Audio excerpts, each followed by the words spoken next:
গমস্তাপুর ভোলাহাটবাসী, আসসালামু আলাইকুম। আগামীকাল 12ই ফেব্রুয়ারি অনুষ্ঠিত হতে যাচ্ছে জাতীয় সংসদ নির্বাচন।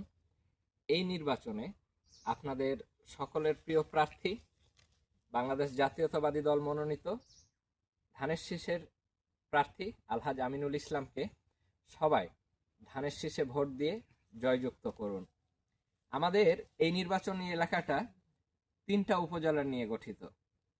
বরেন্দ্র অঞ্চলের নাচল, গোমস্তাপুর এবং আমাদের ছোট আমের রাজধানী ভোলাহাট। এই 3টা উপজেলার মানুষ হয়তোবা সবচাইতে বঞ্চিত, অবহেলিত একটা জায়গা। যেহেতু এটা জেলার শেষ প্রান্তের নির্বাচনী এলাকা,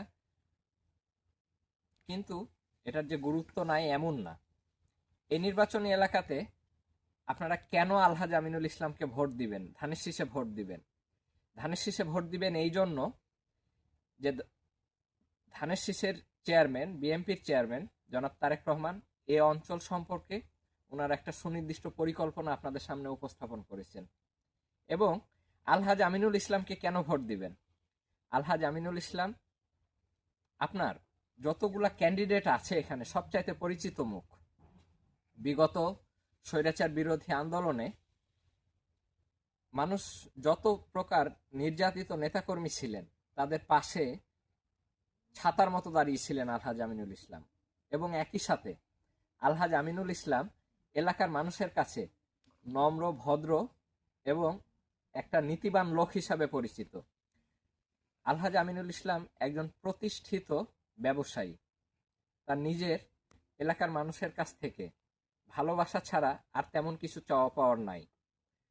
আলহাজ আমিনুল ইসলাম শান্তশিষ্ট মানুষ।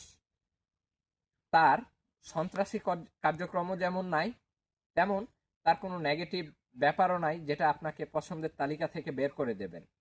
এরকম একটা মানুষকে যদি আপনি নির্বাচিত করেন, এলাকার মানুষের কর্মসংস্থানের জন্য উনি অবদান রাখতে পারবে। সাথে বিএনপির যে জাতীয় ইস্তেহার এই নির্বাচনকে কেন্দ্র করে, সেই ইস্তেহার বাস্তবায়ন হলে এলাকার মানুষের উপকার হবে।